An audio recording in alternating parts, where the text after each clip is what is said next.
This is lunchtime.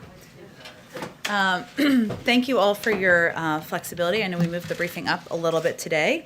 At 1 p.m., the president will deliver remarks on the administration's response to the coup in Burma, which I think that guidance just went out, but just so you all are aware. A couple of other updates for all of you. The president, the vice president, and the secretary of treasury had a productive and substantive conversation yesterday with the business leaders about the need to urgently pass the American Rescue Plan. The group discussed the importance of getting direct assistance to families who are suffering, and there was consensus that getting immediate help to the American people is paramount. The president also raised his priority to increase wages and ensure no one who makes minimum wage is living below the poverty line. The business leaders shared the experiences of their own workforces and discussed the challenges their employees and customer base face to overcome the economic crisis caused by the pandemic. The group agreed to work together moving forward to help grow the economy, particularly around infrastructure investment, and help make life better for working families across the country. Another scheduling update for all of you. This Friday, President Biden will continue his engagement around the American Rescue Plan by meeting with a bipartisan group of mayors and governors here at the White House to discuss the vital need to get more support to their communities and to those on the front lines of this fight. He has proposed $350 billion in support for state and local government. That means keeping cops, firefighters, public health workers, teachers, and other public servants on the job in the fight against the virus. And that means getting help to cities, counties, and states to get vaccines and arms faster, something many governors and mayors have spoken about. Mayors in particular are on the front lines of this, and we've seen widespread bipartisan support from them. We're hoping to even bring some of them to the briefing room here to talk with all of you on Friday. Just a couple of other updates. Today, our COVID response team gave an update on its progress and sweeping action in addressing the health crisis facing our nation. They announced the launch of 5 new community vaccination centers across Texas and New York State. In Texas, states in Arlington, Dallas, and Houston will collectively be able to administer more than 10,000 shots a day in some of the hardest hit areas in the state. Teams from the federal government are being deployed immediately to help get those sites running, and are expected to start the week of February 22nd, so before the end of the month. In New York, sites in Brooklyn and Queens will open the same week and will together have a capacity for 6,000 shots a day. This follows 2 sites announced last week and other ongoing efforts to accelerate equitable vaccination efforts, including by increasing weekly state vaccine supply by 25% since entering office, deploying federal personnel to support vaccination efforts nationwide, and over $3.15 billion in funding to states, tribes, and territories. Second, our team also announced members of its Health Equity Task Force. This is something many of you have been asking about since the president took office. The president's 12 members will bring noteworthy backgrounds and expertise to represent a range of racial and ethnic groups and other key constituencies, including children and youth, educators and students, healthcare providers, immigrants, individuals with disabilities, LGBTQ individuals, public health experts, rural communities, state, local, territorial, tribal governments, and labor unions. This board is charged with issuing a range of recommendations to help inform the COVID-19 response and recovery, including equitable allocation of resources, and of course it will be chaired by Dr. Marcela Nunez-Smith. Finally, someone in here, I think it was your colleague from the AP, asked couple days ago, I should say, about the president getting COVID tested, and I just wanted to provide an update that the president's last COVID test was last Thursday. It was negative. We will venture to ensure we are providing that information to you as it comes out moving forward, or as he is tested. But just so everybody has a full assessment of why, or the timeline. 95%, there's 95% protection from the vaccine, but it's not 100% protection. So the president's doctor believes it is reasonable and prudent to randomly test the president every 2 weeks as surveillance, and we'll keep you all updated.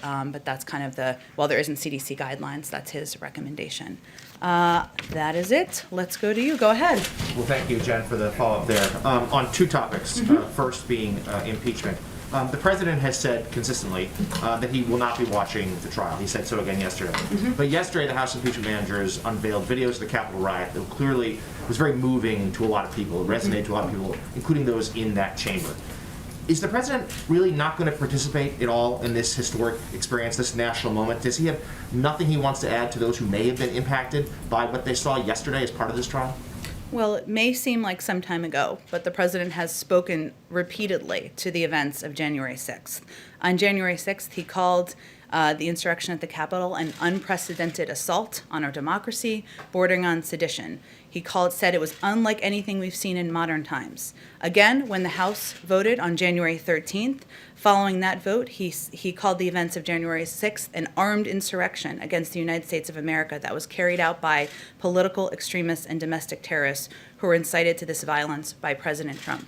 He has certainly not been silent, and he won't be silent on, of course, his concerns about hate rhetoric and speech and the impact that has in society. And he hasn't been silent on the actions of the former president.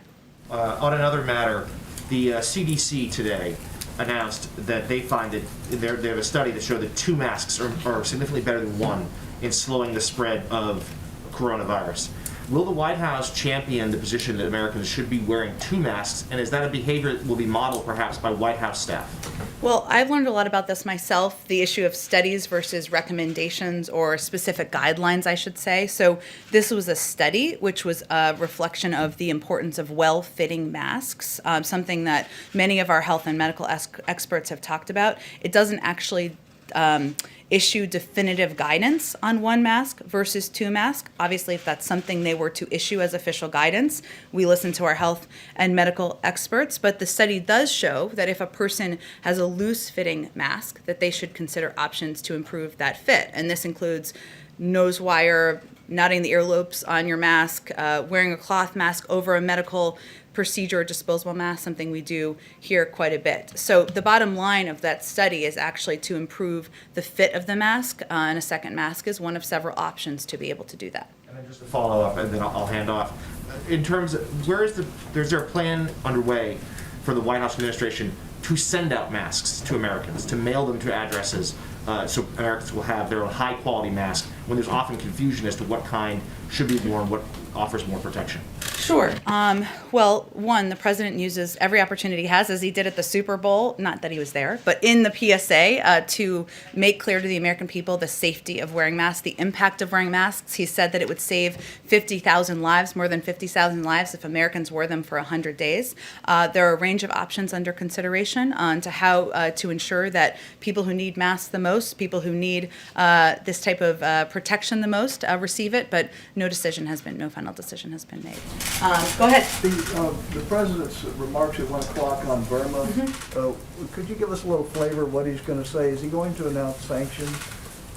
I've been here long. We're having such fun together. I don't think you want me to get fired on week 3 of my time here as the press secretary. He will have more to say about actions being taken by the United States in response to the coup in Burma.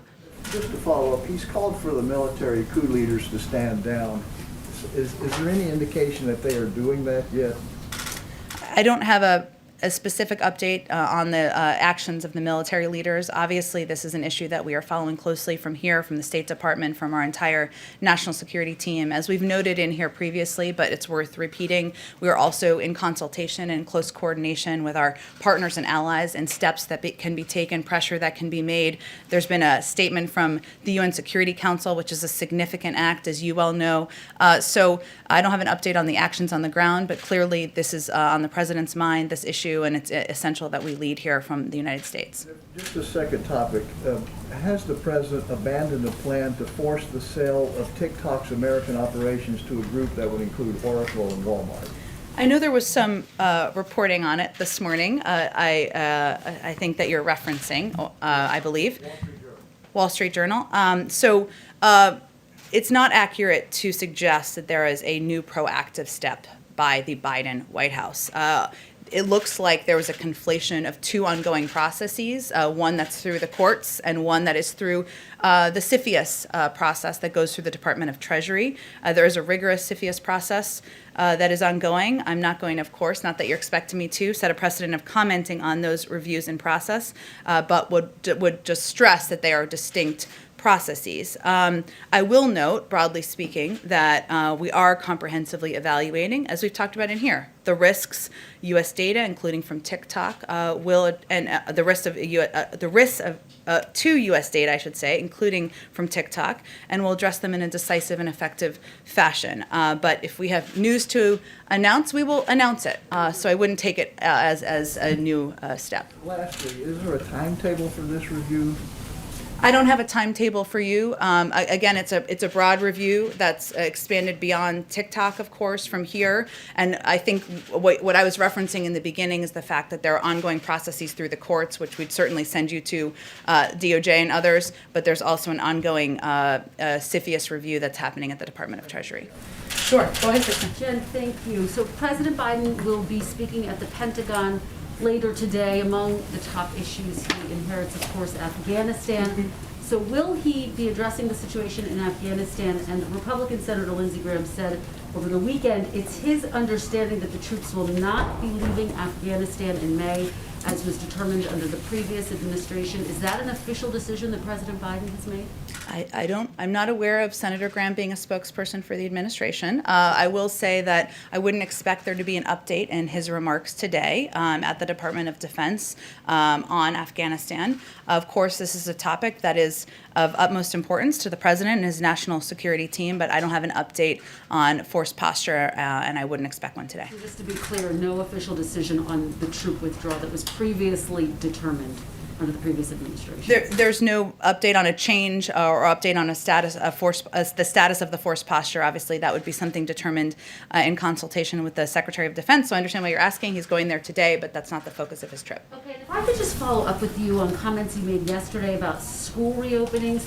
You said the goal was for more than 50% of schools to have some teaching in person at least one day a week. You said you hoped it would be higher. But why is the administration setting the bar at 1 day a week? Why not go higher? Well, certainly we are not planning to celebrate at 100 days if we reach that goal. That is our own effort to set our own markings, set an bold and ambitious agenda for how we're going to measure ourselves and progress. But we certainly hope to build from that, even at 100 days. And from there, our objective, the president's objectives, is for all schools to reopen, to stay open, to be open 5 days a week, for kids to be learning. That's what our focus is on. This is simply a goal for 100 days. So, Jen, a lot of schools are already doing that. And for working parents, 1 day a week doesn't help a whole lot. That's, again, the bar of where we'd like the majority of schools across the country to be, which they're not at this point in time. And we want to build from there. And it really depends. It differs from school district to school district. Part of the reason that there is funding in the American Rescue Plan is to ensure that school districts that don't have the funding they need, to ensure they are equipped to reopen, to meet that bar and exceed it, are able to do exactly that. Go ahead. Thanks, Jen. I want to pick up on Jonathan's comment on the president, or question on the president not engaging on impeachment. Indulge me. Sure. Always happy to. How should the American public interpret the president's silence on this? Is he not invested in the outcome of this trial, or is he? The American public should read it as his commitment to delivering on exactly what they elected him to do, which is not to be a commentator on the daily developments of an impeachment trial, but to push forward an American Rescue Plan that will put people that will ensure people are back to work, get the assistance they need, get shots in arms, reopen schools. That's what they asked him to do, and that's what he's focused on doing every day. Might he address it when it's wrapped? Well, he did put out a statement at the conclusion of the House trial, so I'd certainly keep that option open. And he was obviously asked a question, as you referenced yesterday, about it, and reiterated that where his focus is. And I expect that will be his focus for the coming days. And then one housekeeping thing. House Minority Leader Kevin McCarthy is indicating that he hasn't heard directly from President Biden. and that he reached out on January 8th and has yet to hear back from the president directly. Why is President why is President Biden not engaging with I won't the tell top him you called him Republican- President Trump. why is he not engaging with Kevin McCarthy directly? Well, I can assure you that senior members of our team are in close consultation and in touch with senior members of Congressman Leader McCarthy's team. I don't have any additional calls to read out for you other than to repeat or reiterate that the president is open to and committed to speaking with a range of Democrats and Republicans, as is evidenced by the people he's brought here to the White House, and he picks up the phone on a daily basis and calls people, but I don't have any calls to Leader McCarthy to read out for you today. Go ahead. Two topics. First of all, what does President Biden think about the Dallas Mavericks owner, Mark Cuban, deciding to indefinitely stop playing the national anthem before his National Basketball Association games? Well, I haven't spoken with the president about the decision by Mark Cuban on the Dallas Mavericks, I should say the national anthem, but I know he's incredibly proud to be an American and has great respect for the anthem and all that it represents, especially for our men and women serving in uniform around the world. He'd also say that, of course, that part of pride in our country means recognizing moments where we as a country haven't lived up to our highest ideals, which is often and at times what people are speaking to when they take action at sporting events. And it means respecting the right of people granted to them in the Constitution to peacefully protest. That's why he ran for president in the first place, and that's what he's focused on doing every day. And then on schools, when President Biden talked for the last couple months, particularly during the transition, about reopening schools within the first 100 days, why didn't he ever mention the small print that was just going to be for 1 day a week as the goal? Well, again, the president set a goal of reopening the majority of schools within 100 days. And when you asked what that meant, I answered the question. So that is not the ceiling. That is the bar we're trying to leap over and exceed. And as I said in response to Kristen's question, the president wants to not just open schools. He wants them to stay reopened. He wants kids to be back in school learning 5 days a week. He wants parents to feel safe, teachers to feel safe. That's why he asked his Department of Education and the CDC to work together on guidelines. That's why he's put proposed funding in the American Rescue Plan, because he knows that's not going to happen on its own. It's going to need some assistance to make it reality. Is there a thought that this goal, though, that you guys are setting for the first 100 days is more of a dry run for next year? Because 100 days from January 20th, April 30th, that's when a lot of schools are getting ready to close for the year anyway. Well, it just happens that January 20th is when every president is inaugurated, so we can't change that. And 100 days we felt was a period of time, a measurable period of time where we could set a goal, measure ourselves against, hopefully leap way past that goal. That's always our objective, and then build from there. And you're right, schools won't be in session for the summer, but this is a pandemic. We're working to get under control, making progress every month, and we're certainly hopeful that things will be, more kids will be back in school 5 days a week as quickly as it can safely happen. And then just one more for one of our colleagues who could not be here because of social distancing guidelines. What do you say to teachers who are nervous about going back into the classroom without being fully vaccinated? Well, we say to teachers, we want you to be able to go back to school and go back to school safely. And, the president is married to a teacher, Dr. Biden. He's known many thousands of teachers throughout his career. He listens to them. We all engage with a range of groups about their concerns, about what their objectives are. Most teachers will tell you they want to be in the classroom. And they want to be there with their students, especially of younger kids, and do that in-person learning. They want that too. They want to do it safely. We're waiting for the CDC guidelines. Those will be the first guidelines that will be coming from the federal level that will outline recommendations based on health and medical experts. We're waiting for those. We're hopeful that those will give a sense to school districts across the country on the steps that they can take to increase the safety in their schools. It will be up to school districts, but that's really the next step here. We want schools to open, but we want them to open safely, and we want teachers and parents to all feel that. Go ahead, Mike. Thanks, Jen. If I could talk to you a little bit about the sales campaign that you've talked about to pass the COVID relief package, and the COVID vaccination effort. If you compare to the Obama administration when he was trying to sell the healthcare, Obamacare, Affordable Care Act, The president went around the country, held very long, very involved town hall meetings. There's obviously COVID restrictions, but the President Biden seems willing to travel now. He will be going on his second trip on Air Force One next week. And so, why aren't you guys using that opportunity to at least, get out to the American people and sell the plan a little bit more aggressively? And he seems to be just staying here. And then second, on the vaccination, in a sort of related way, once the website was fully up for Obamacare, there was a massive multimedia campaign, TV ads. You worked with partners to sort of get out there into like underserved communities to get people to sign up. Where is the similar effort to get people vaccinated? There will be a similar effort. We've only been here 3 weeks. It takes some time to get a paid media campaign off the ground.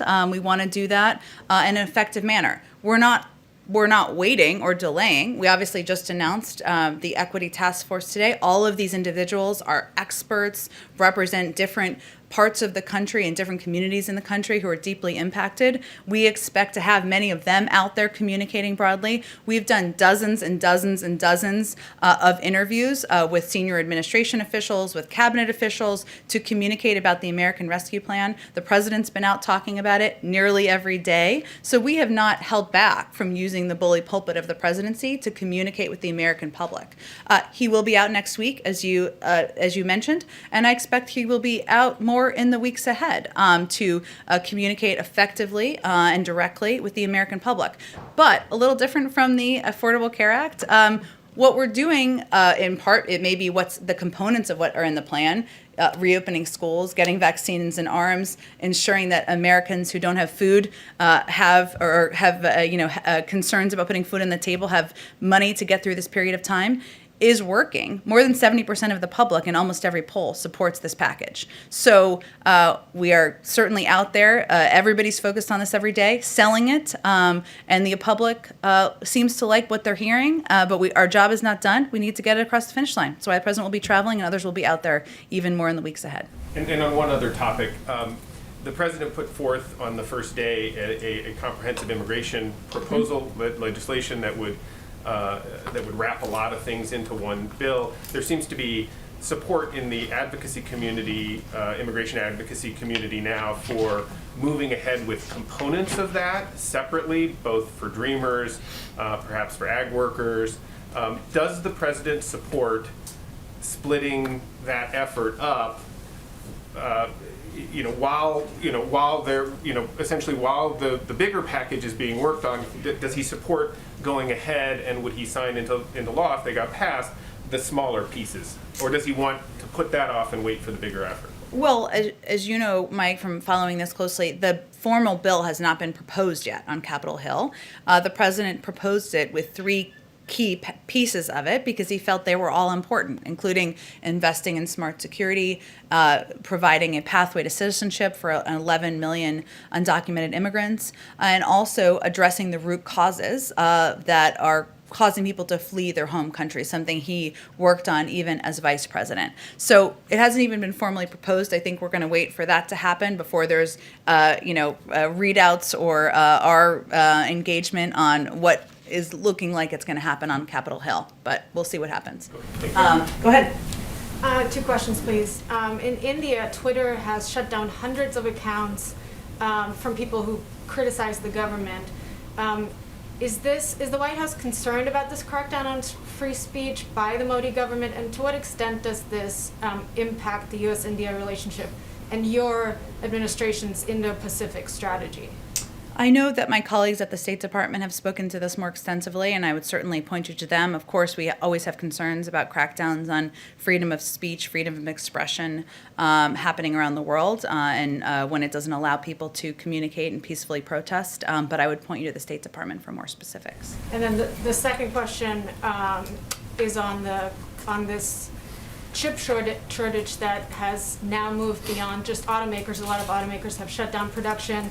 Obviously, they need the chips to come in from Asia. You're planning to do a broad supply chain review, presumably including these chips. What does that mean? Does the White House consider these parts essential? And are you interested at all in creating incentives for chip makers to make them in the U.S.? Because there's a lot of everything basically relies on them. Right, absolutely. The supply chain is essential. This kind of flows into both the economic team and the national security team. Let me talk to them and see if there's any more specifics on our plans for incentivizing production here in the United States. Go ahead. Thanks, Jen. I wanted to ask if you could share more about the trip to Wisconsin. Why Wisconsin? Is he going to be doing more? You alluded that he'd be doing some outreach. Can you talk about what kind of outreach he'll be doing? Is I assume it's on the rescue plan, but if you could, will he be meeting with first responders, people in the communities? Can you talk about that a little bit? Sure, and the specifics are still coming together, but I'll tell you what's knowable at this point in time. The president is going to Wisconsin. Obviously, it's a state where many people have been impacted by COVID, and many people have been impacted by the economic downturn. And he always enjoys traveling and engaging directly with people. So while he's there, he'll do a town hall, and that's an opportunity to hear directly from people about how the dual crises are impacting them. In terms of other events and stops he'll do while he's there, the schedule is still kind of coming together and being finalized. On Myanmar, Burma. In Burma, the economy is really weak. It's shrinking. There's COVID. I mean, the question I have is would sanctions beyond sanctioning the generals really help in any way? Help in terms of change the behavior? Correct. Well, or just hurt regular people in the country. Well, we'll wait for the president to actually announce the specific details, which I know will happen more later this afternoon.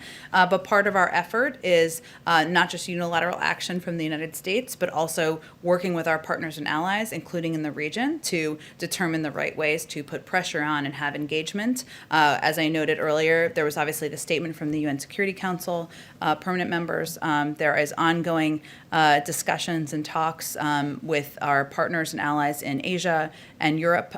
And there's certainly a recognition that this will need to be a coordinated effort. And on immigration, and I know on Monday you talked about kind of working out the priorities, national security threat, recent entries. There's more reports of growing number of people arriving on the border. How closely is President Biden watching this? Obviously, attacking the root causes of this migration is something that he knows well, that he's worked on for a long time. But what about in the short term? What steps are going to be taken to confront this issue? Because more incoming, so we don't have a repeat of things that we've had in the past, which obviously President Biden is very familiar with.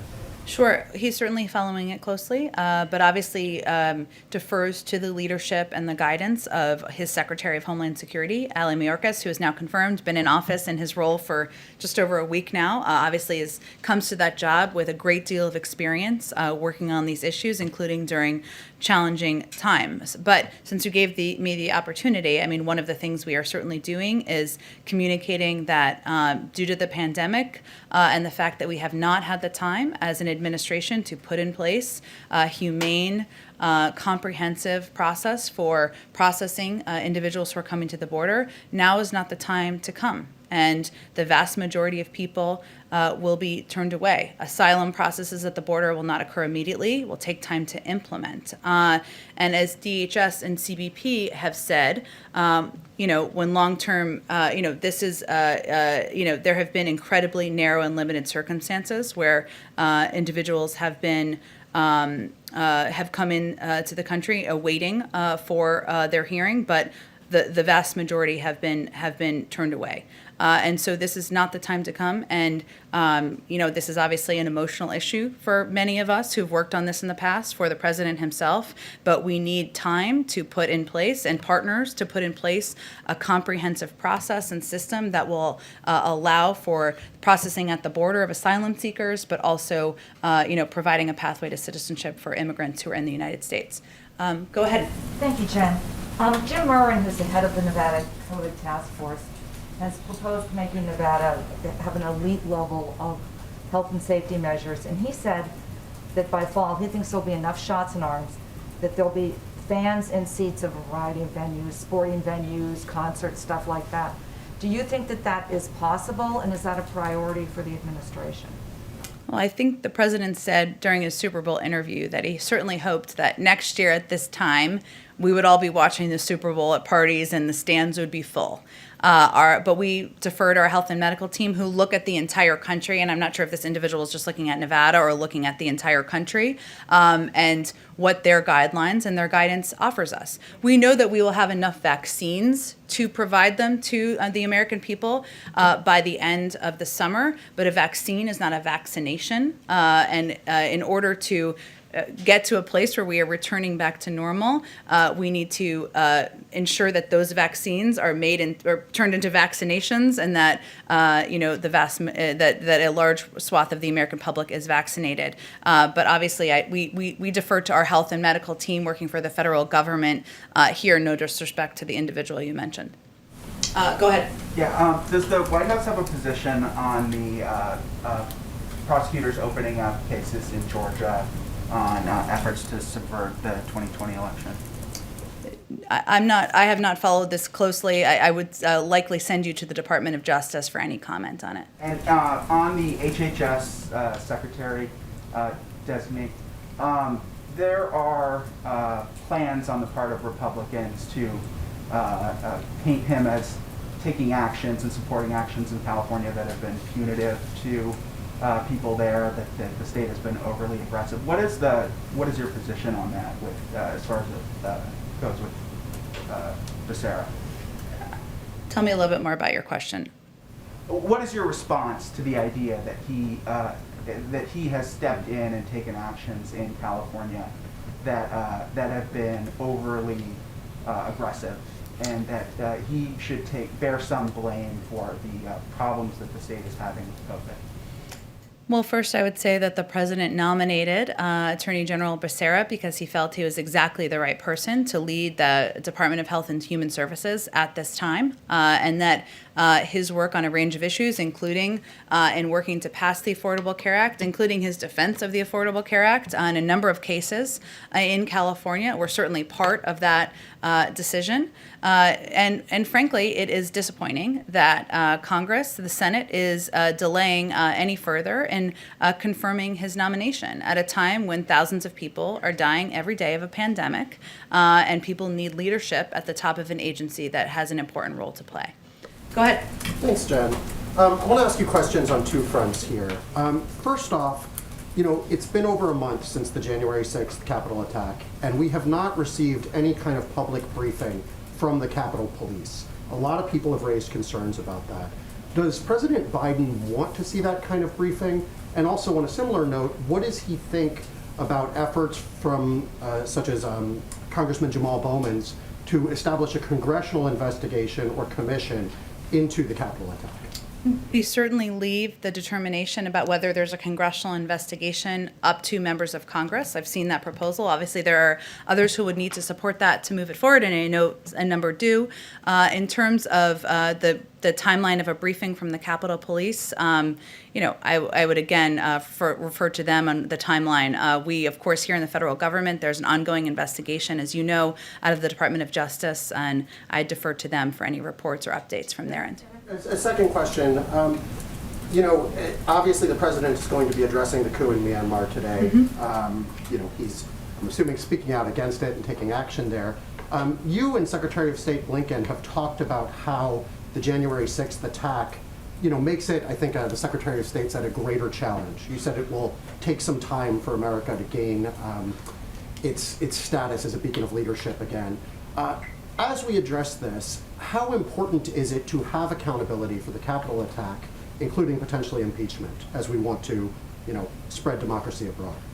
Well, I think what Secretary Blinken and I were both referring to is the fact that in order to project to other countries around the world that there should be a protection of democracy, that there should be freedom of speech, that there should be freedom of expression, we have to conduct ourselves in that manner from here. And the pieces we have control over are what the President of the United States does, what the Secretary of State does, and how we all conduct ourselves from this administration.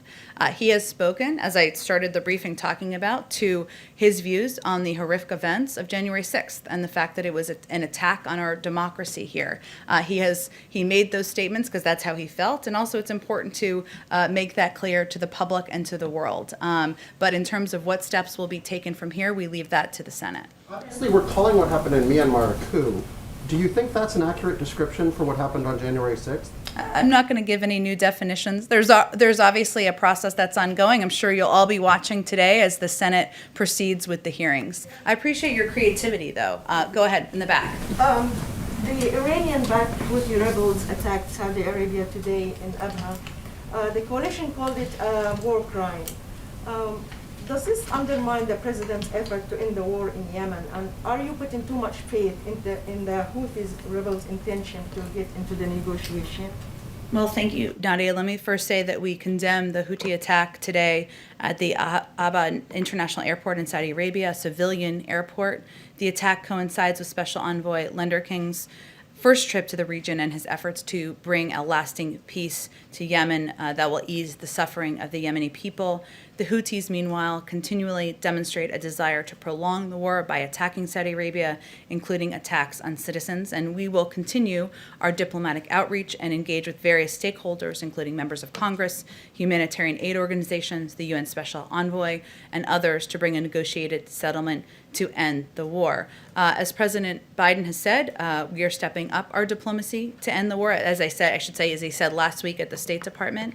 And the main focus of our efforts will continue to be on diplomacy to end the war via the UN-led process, to impose a ceasefire, open humanitarian channels, and restore long-dormant peace talks.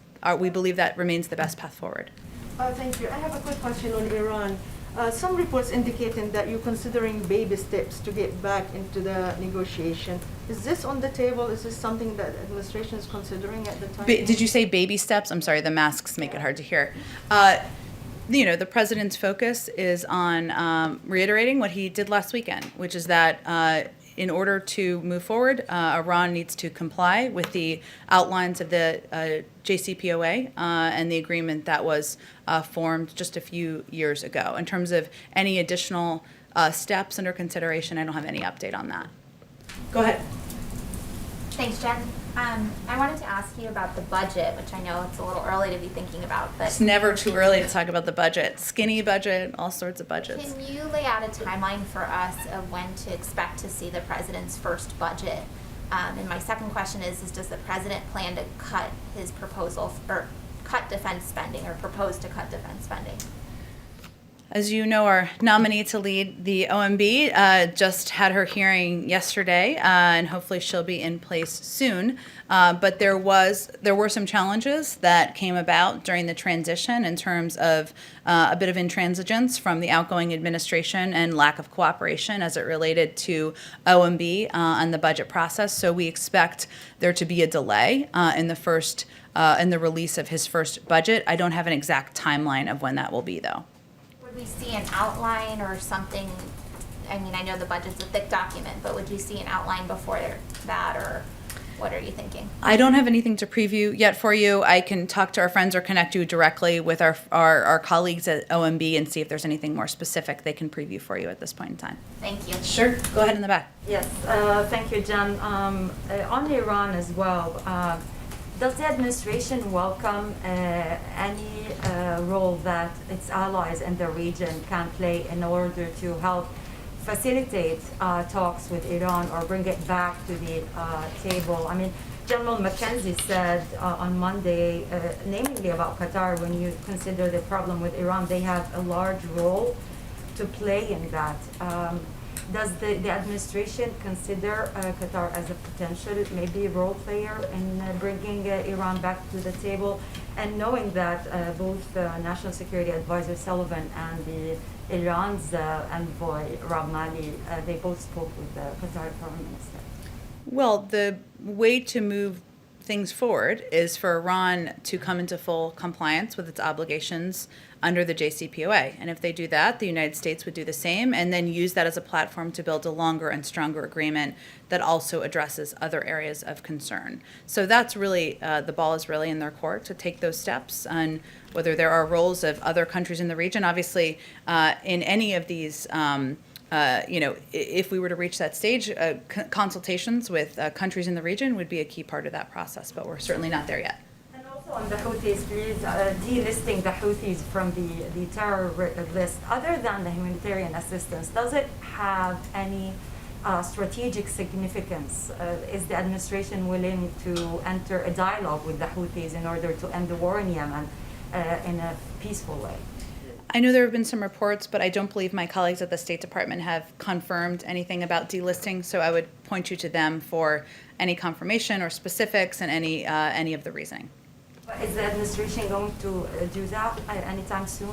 Again, I'd point you to the State Department. They have not even spoken to these reports. Go ahead, Mike. One quick question. I know the speaker hasn't yet set a date, but I assume we all expect a joint address to Congress in the next few weeks. Has the president started the process of both thinking about what he wants to say personally and also the sort of interagency collection of information that a president normally does for these things? Interagency collection doesn't make it sound that interesting. Discussing with experts all of the ideas they have to put Americans back to work. We have. I don't have any update on a date. Obviously, there are. The impact of COVID includes the fact that it is challenging to envision how you'd have 500 people in attendance at a joint session. But obviously, Is a remote speech possible? There are a range of. There are a range of options under discussion. We're engaged with it. I don't have any updates for what it will look like or when it would be. But I can say that the president is eager to lay out more specifics of his Build Back Better agenda, and he is in ongoing discussions with a range of stakeholders in Congress and the administration outside about what that's going to look like. And he mentioned that when he gave his not joint session speech. Sorry, he wasn't in office yet, but when he gave his primetime address a couple of weeks ago, that would kind of be the next step. So he is, always discussing with experts and policy experts what that would look like, but I don't have anything on the timeline or what the format would look like. Does he want the American Recovery Plan to be passed before he delivers that speech? He wants the American Rescue Plan to be the ARP, you can call it, sometimes it's easier, to be passed as quickly as possible. He certainly, as having served in the Senate for 36 years, he knows that there's a process that needs to take place. As you know, it's working its way through the committees in the House, then it will go to the Senate. That takes a little bit of time just by the nature of the important work that happens. He is pleased with the progress and the urgency he sees from the House and Senate, but in terms of a specific date for his next speech or next proposal, I just don't have anything to preview for you. Thank you, Jen. Thank you, everyone. Thank you.